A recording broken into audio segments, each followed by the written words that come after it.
Welcome back on the Polity. If you're just joining us, trust me, you've missed a lot. We just finished week in review, and now moving on to a breaking story.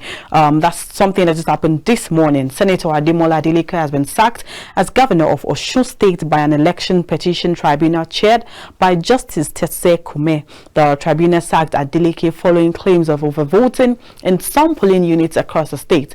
Now, in the majority judgment issued by 2 judges against 1, the Independent National Electoral Commission ordered that the certificate of return issued to Adeleke be withdrawn and issued to Adigboyega Oyetola. Well, taking a dive into these cases today with me is someone you've seen, of course, on the program a lot of times. That's Fine Face and Sikak. Welcome on the program once again. Thank you very much. It's nice to see your face here. And Happy New Year. Say Happy New Year. Right? So, Jinx, you owe me something then. All right. Thank you so much for having me.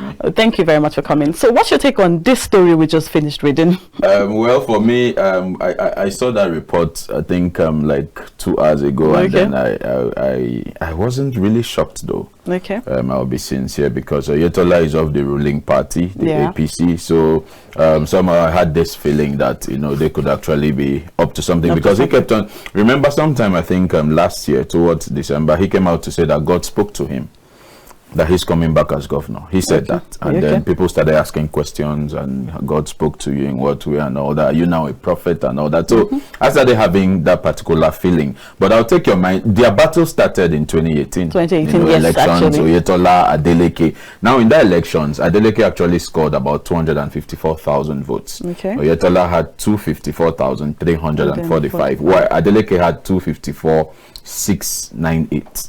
So the INEC came to say they declared it inconclusive, yes. And then they had a rerun, and then Oyetola was declared winner. It didn't go down well with some people, so Adeleke went to the tribunal, and the tribunal struck out the case, because for them, they felt Adeleke won the elections.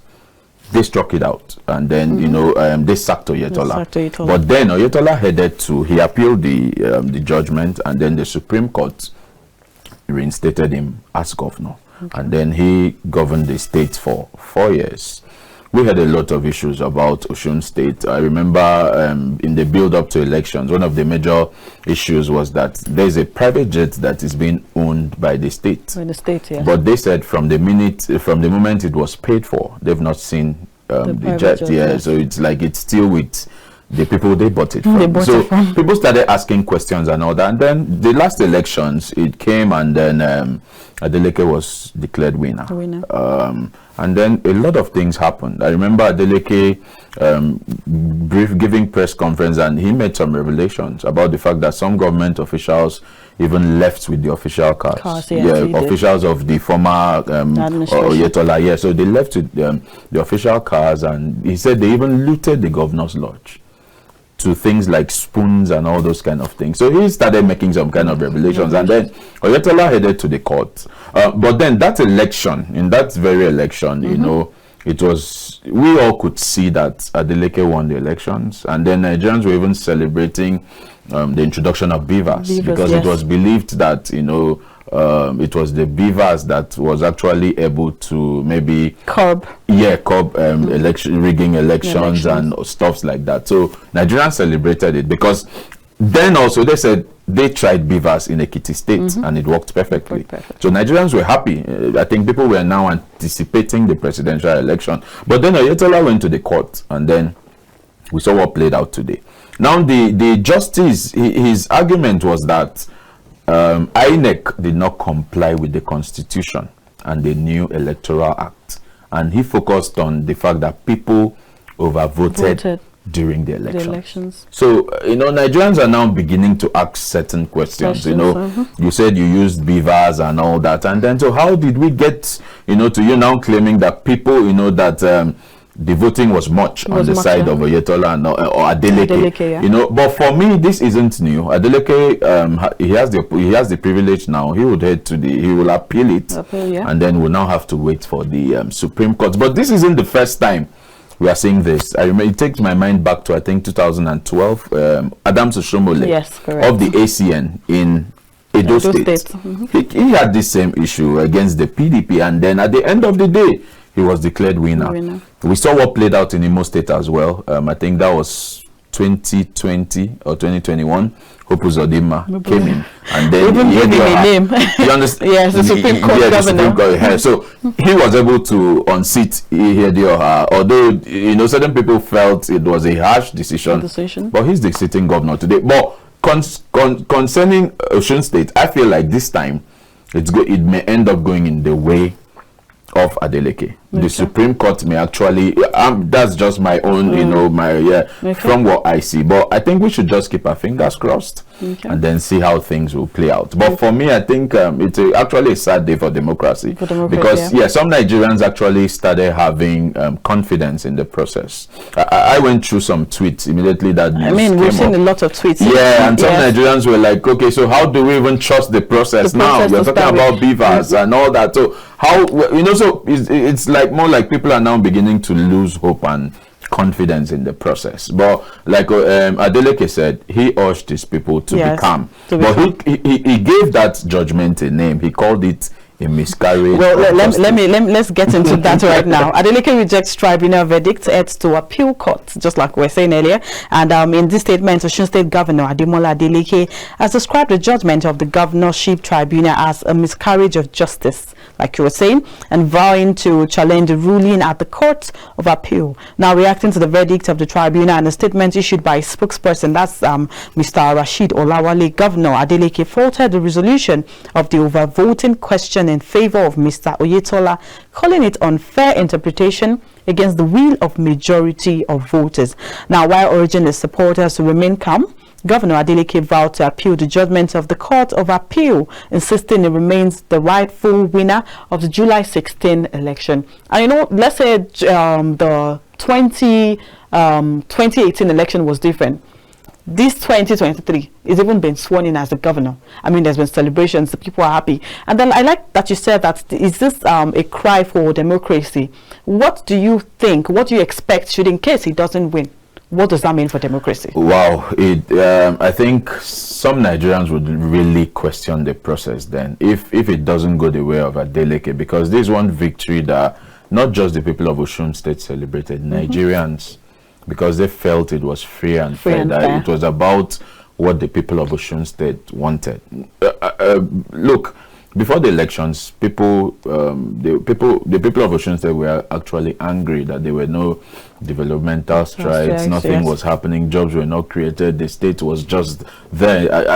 So people were now coming out to speak. But the whole of Nigerians celebrated that victory. I think maybe also because they felt that the decision, the judgment of 2019 was also somehow harsh on Adeleke. So Nigerians were on his side.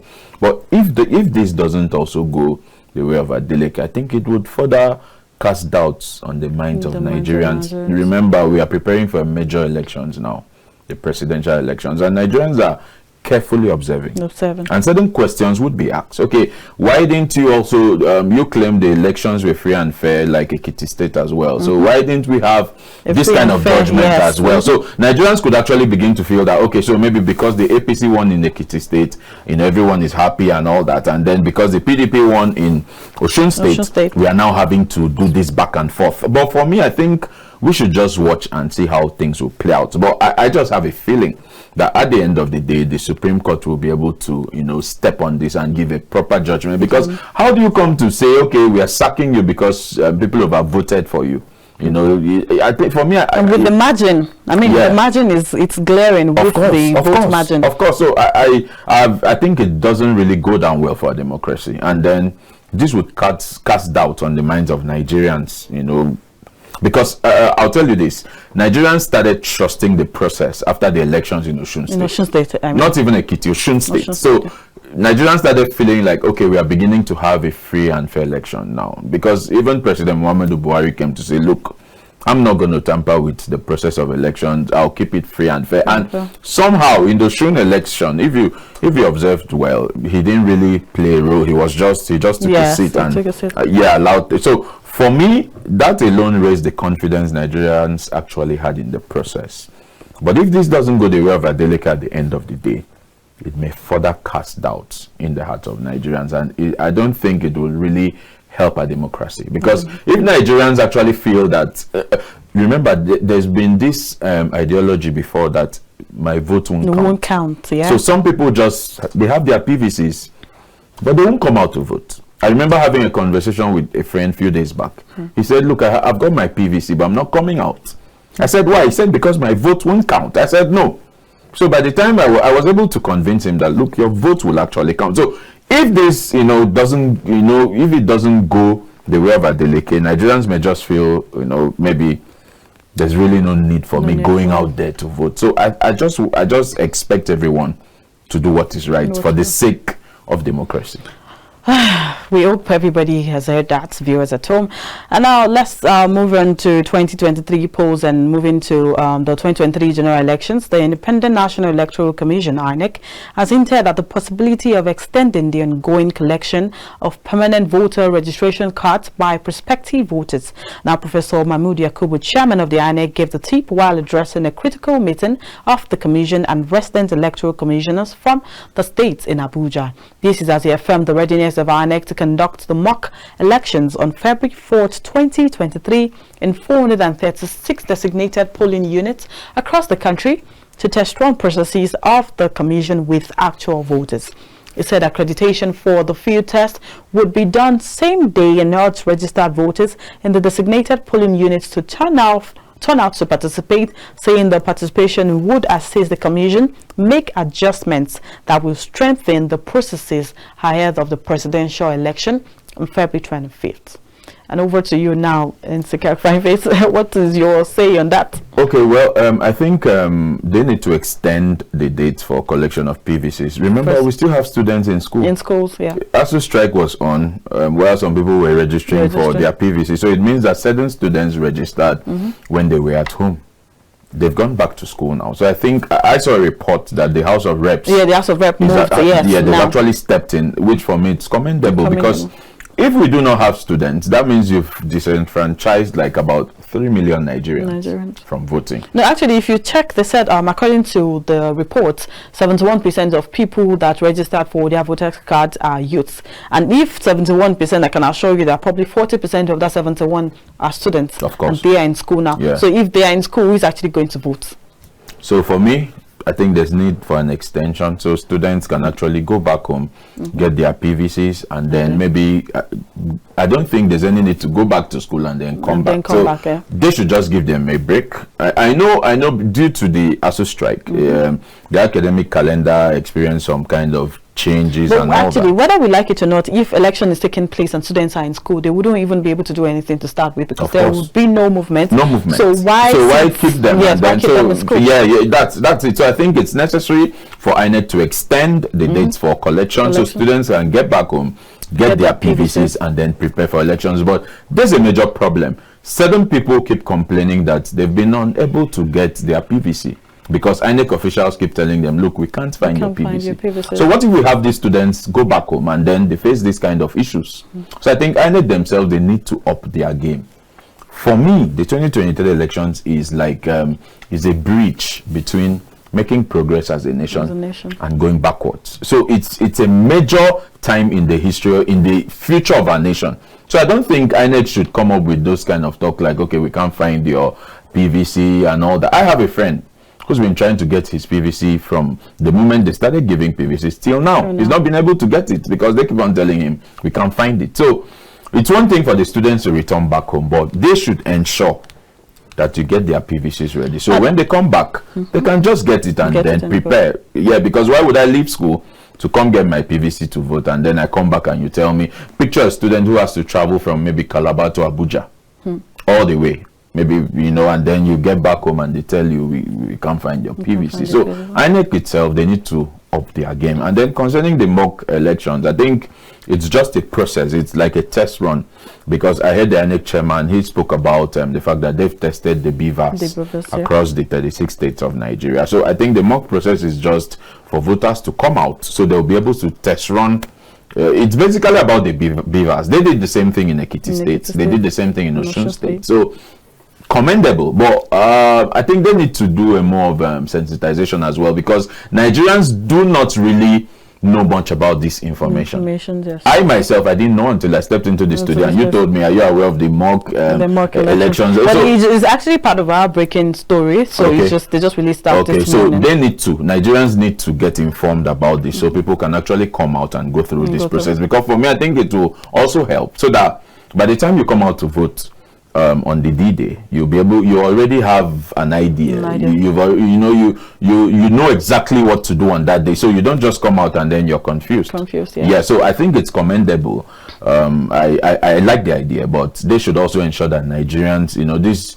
How about the people in the rural areas? They need to get these information as well. Yeah. Well, now our viewers at home, let's just take the opportunity to just brief you guys on what a mock election is. Mock election is more like a pre-election. That's going out to actually cast your vote and know how you are supposed to actually do it the right way before February 25th, the main election itself. So getting your PVC is not enough. Knowing how to do it actually, so that your vote would count, is actually the main thing to do now. So enjoy everybody. February 4th, INEC has released a date for if your state is part of the state or local government is part of where they're testing this beaver. Please ensure you go out. Thank you very much. And now let's move on to party politics in Nigeria. We will start with the ongoing drama between Tinubu right now, that's the All Progressives Congress presidential candidate, and Buhari. There's been a lot of labalu, like I said the first time with my first guest. Tinubu has said they're trying to frustrate his effort because there's no furrow. And then he said Buhari is the sitting minister of petroleum. Why is there no fraud? Then we, of course, apart from fraud, the CBN cashless policy, it feels like it's taking a toll on most of the political parties. Okay, let's not say most of the political parties, because the All Progressives Congress are the main ones actually agitated about this issue right now. What's your take on that? For me, I think it came as a shock to Nigerians. Remember, these things played out. It actually played out during his campaign rally at Ogun State. And then he said a whole lot, and Nigerians were now, I think Nigerians were just beginning to ask questions. You have the ruling party, and then you're coming out to claim that your own party is actually trying to frustrate you. I actually saw this in two different ways. It could be a ploy to make Nigerians feel that all is not well in the camp of the APC, and then while they keep on pushing. But then it could also be that because I've actually known Tinubu to be someone who says his mind. Yeah. He doesn't pretend and all that. But I think he's being self-centered. I'll use that word. Now, the truth is this. The whole Emilokon idea, first of all, it shows someone who feels like it's about me. My birthright. It's not about the nation. It's not about the progress of Nigeria. It's not about providing quality leadership. It just feels like it's my time. So let me step in there. So whatever I intend to do doesn't matter, but it's actually my time. I'll take your mind back. We've had issues in Nigeria. Remember the train attack where about 105 or more than people were kidnapped? Tinubu didn't say a word. He didn't utter a single word. There was a time people in Benue State were murdered. They were killed. He didn't come out to condemn. ASU were on strike for 8 months. I never heard a word from Tinubu. That means Nigerian students wasted at home for a good 8 months. He didn't say nothing. People have been killed and all that. I didn't hear him come out to ask certain questions, to challenge his party, to talk to Mr. President and say, okay, why are Nigerians going through this? We've battled fuel scarcity from February 2022 till date. Next month will make it a whole year that we've been battling fuel scarcity. And I never heard a word from Tinubu. Not even a word. During the NSAS protest, you saw how things played out. I didn't hear anything from him. Maybe asking questions or, okay, you are the national leader of a political party. If things are not properly done in your party, it's your duty to come out and ask certain questions. But he's been quiet, and all of a sudden, because it's now about you feel that it's about you, it's about your intentions and your plans, and you feel like it's your time. You're now coming out to talk about fuel scarcity. What did you say when innocent Nigerians were having to queue for fuel? He said nothing. You're now talking about the new Naira notes and how they are trying to frustrate. So for me, I think he's just being self-centered. He's being self-centered. And going forward as a nation, we actually want people who think Nigeria. People that have empathy for Nigerians. For the country, yeah. It shouldn't be about you. It should be about the poor man that can't even put food on his table. Look at this. Picture a cabman in Abuja who has to be at the filling station to queue for 6 hours just to buy fuel. Maybe he wakes up by 4 a.m. and he's at the filling station. He spends the whole morning till about 12 noon. Where will he now get the strength from to go out there and do his taxi business? So it means he can't possibly put food on the table for his family. You do not think about this kind of people. Picture, yesterday there was a protest along, I think in Edo State. And then 7 market women started complaining that we are trying to move our produce from here to another location. And if these guys do not move, we will just, because they were carrying perishable goods. So imagine things like that. Why were Nigerians protesting? Because of fuel scarcity. So I've not heard Tinubu come out to question some of these policies of government that is impacting negatively on Nigerians. Yes. But he's now coming out to talk because he feels like this would hamper my ambition. So I think for me, our leaders really need to toe the path of our former president, Goodluck Jonathan. I still remember the statement he made in 2015. He said, "My political ambition is not worth the blood of any innocent Nigerian." That means, look, it's not about me. You people first. Of course. So for Tinubu to come now and then he's criticizing his party, he's talking about, if you're saying they, who are they? Who's the one in charge of the country? Okay, sorry to cut you short there. I'd like us to take this tweet from Femi Fani-Kayode, of course, still on the same issue. He said, whatever your plans are to scuttle this election, whether through new naira notes, fuel scarcity, or creating an atmosphere of fear and panic, you shall fail. The cat is out of the bag. We know the plan. We know who you are using, and we know who is behind it. We know what to do.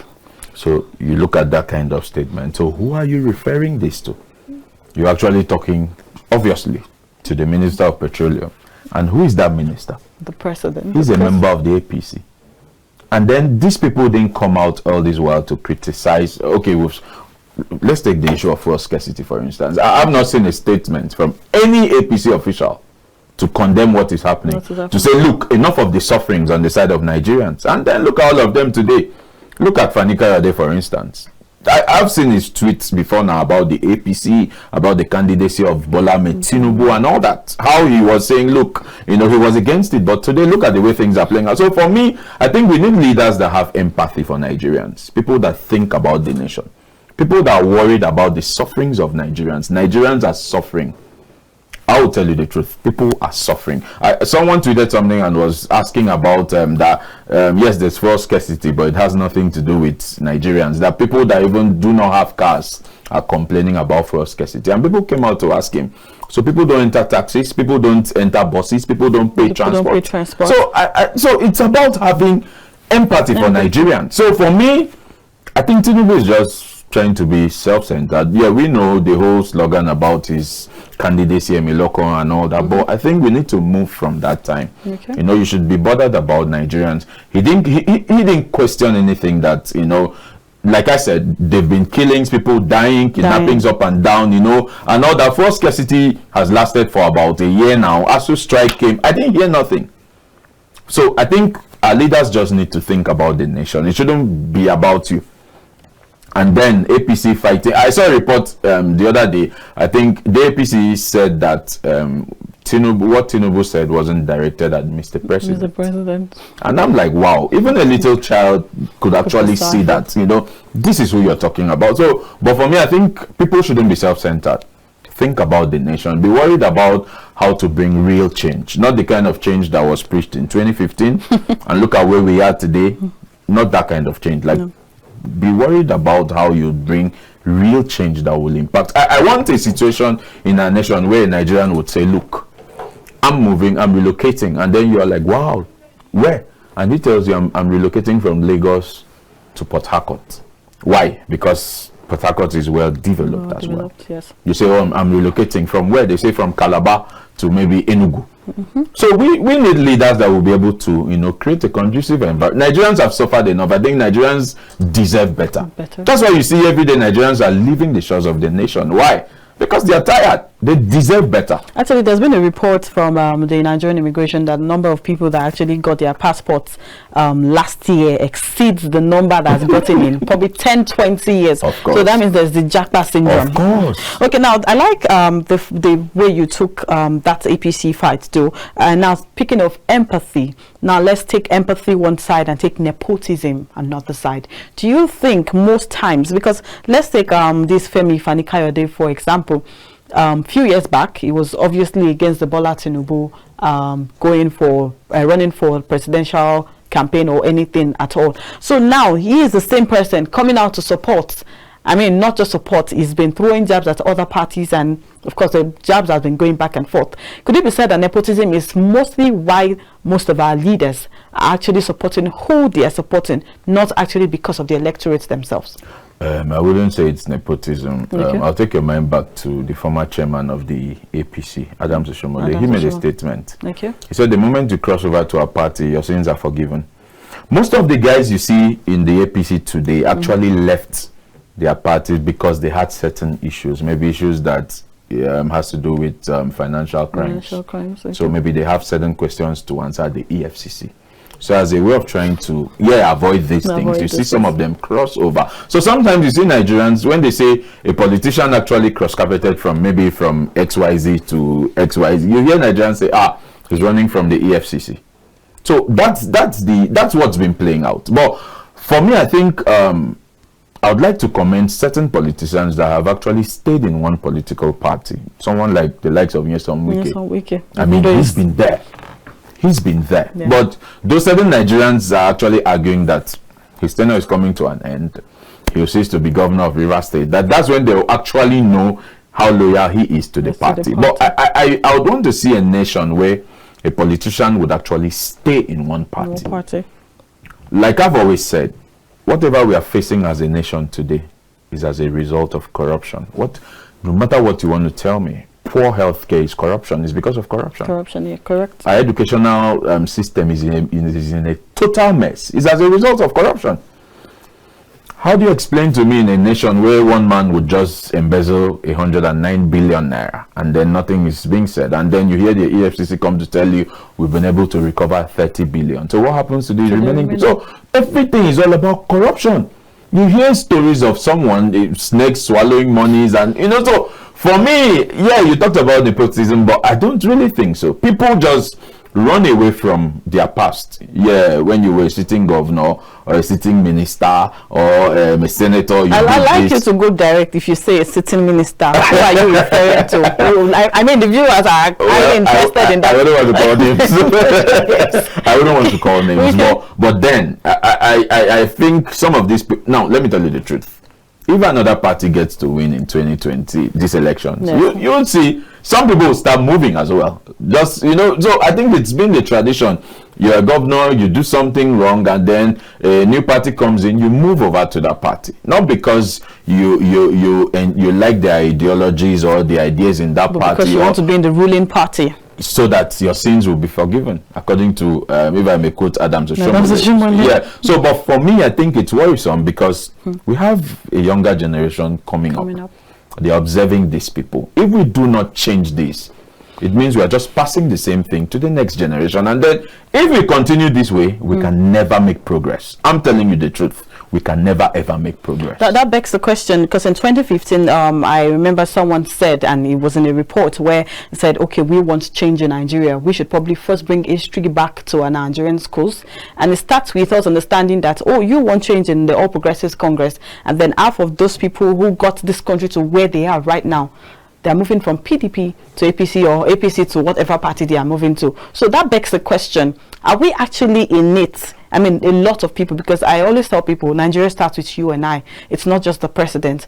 I mean, you say fuel is scarce, and then you've had this pepper for over 2 months, and then you increase the price. Buhari didn't come down to come and increase the price of the fuel. So my question now is it actually, this election, is it just the electorate voting for people because, I mean, there's been lots of back and forth between political parties. You hear the obedient saying, oh, is the man for the job, is this and that. Then PDP people will come and say, irrespective of the differences and everything going on right now, Atiku is the man. Then APC will go, his antecedents is this and that. He did this in Lagos State. He did. So is it the electorate versus the politician, or actually the politician? I mean, are we actually looking forward to moving Nigeria forward right now, or we're still going to be doing the battle of party and I think some Nigerians are basically fed up, so they want real change, not the audio change we heard of in 2015. They want real change, but some Nigerians are still being carried away by party loyalty, yes, tribal issues and things like that. But I think for us to actually make progress, we need to yearn for real change. I could support a candidate not because it's from my village. I don't look at those sentiments. I look at your antecedents, what you've done before, your level of integrity. Now I'll tell you this: if we have political parties that that they believe in upholding the they believe in some of their core values is they do not tolerate indiscipline, they do not tolerate corruption and things like that. Trust me, some of our politicians would retire from politics. Imagine if APC came and they said, look, we are fighting corruption. And then I had issues in the PDP. They actually said they were fighting corruption. And then I'm trying to jump into the APC, and then there's a stern warning that, look, as you're coming in, we are going to persecute you if you're found guilty. I'll run back. But when you have a system that there's a political party and they are telling you, just come over, your sins will be forgiven, and then it will keep on happening. So for me, the starting point is, Nigerians, are you really tired of suffering? Go and look at other countries. This is a blessed nation, one of the major oil producing nations in the world, and then we are battling for scarcity. And then in 2012, Goodluck Jonathan talked about taking off fuel subsidy, and the APC had a protest, Occupy Nigeria, I still remember, and then he cancelled that idea. How much was fuel then? It was about 80 something naira. How much is fuel today? I bought fuel today, 200 naira in Abuja. They've not taken off subsidy, and we are buying fuel at 200. So if they now take off subsidy, that means you buy for like 700 naira. No. So these are some of the questions Nigerians, like I've always said, look, we are at a critical time that you as a Nigerian, you need to sit back and begin to ask yourself certain questions. There's something that has been living in my head for months now. I was privileged to be where the flag bearer of the SDP was interviewed, Prince Adewale. He said something. He said, go and pick up the newspaper of maybe the year you were born, let's say 1986. Go and pick it up now and read. You will find out that the same issues that we had in Nigeria back then are still the same issues we have today. No steady power supply. There are messages flying around everywhere these days that, look, we are due to the collapse of the grid, we have to ration power supply and all that. So sometimes you may not have power. Same issues. Insecurity, same issues. Look at education. Look at education, for instance. So he said, pick up the newspaper of maybe when you were born, maybe 40 years ago, 50 years ago. You still find the same issue. So it means that we've not made progress as a nation. And one of the reasons why we've not made progress is because Nigerians keep on electing people that are incompetent somehow to sensitive positions. I feel that the issue we have, for instance, in the petroleum sector is because we have certain people that are incompetent running things there. How do you have a minister of works who knows nothing about building roads and all that? I think a minister of works is a lawyer. So how do you do? So I think for us to go forward as a nation, Nigerians themselves must get to that point that you sit down and you tell yourself the truth. My father suffered what I'm suffering now in Nigeria, and I wouldn't want my child to grow up and still face. My father actually faced the same issues, and I'm here facing the same problem, that I have to queue for 5 hours before I get food. Why do I have to do that? Countries that are not even oil producing nations do not struggle the way we are struggling to get the product. So what's now the problem? So it shows that we have people that are incompetent. So it's the time for Nigerians now to wake up and say, look, enough is enough.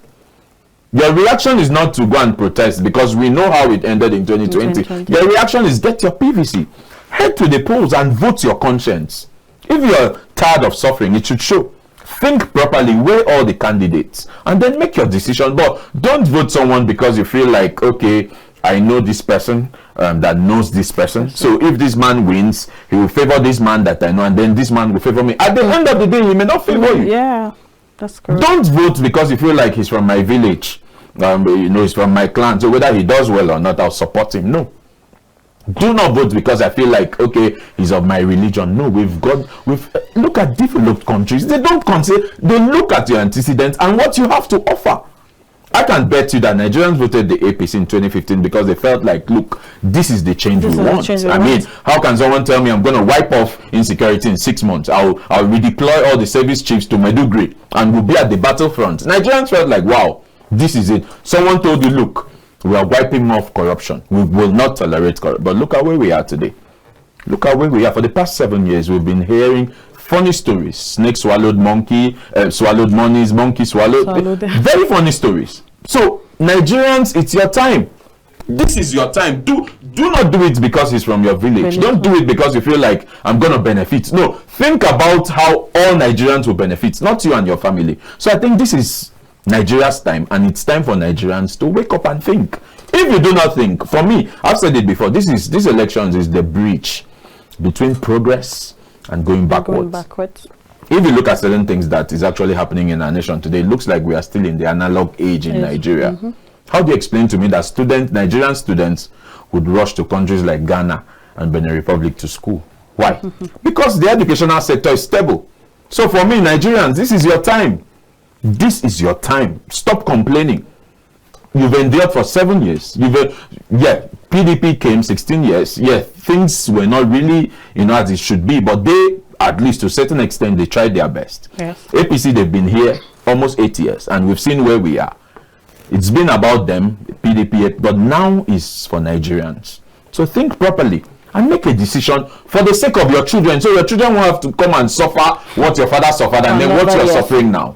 It's as simple as that. Thank you very much. It was really nice to have you on the program. Like I said, the time is never enough to get from you. Thank you so much, Mr. Insekak Fine Face. It was nice to have you on the show. Thank you so much. We'll see you some other time, and then we'll get to discuss more Nigerian politics, probably before or after the election. Okay, thank you. And yeah, viewers at home, this is where we bring Polity to the end for this week. This is not the end of the road, but this is the end of Polity this week. And of course, I am still Messi Babajide. But before we go, I would like to say, have you gotten your PVC? And getting your PVC is not just enough. You need to do better. Go out, vote your conscience, vote for someone that has empathy, like our guest has said. And this is where we come to the end for the Polity today. And we say a big thank you to Daniel, Jessica, and everyone who has made the Polity a success this week. This is where we bring it to the end. See you next week. Bye.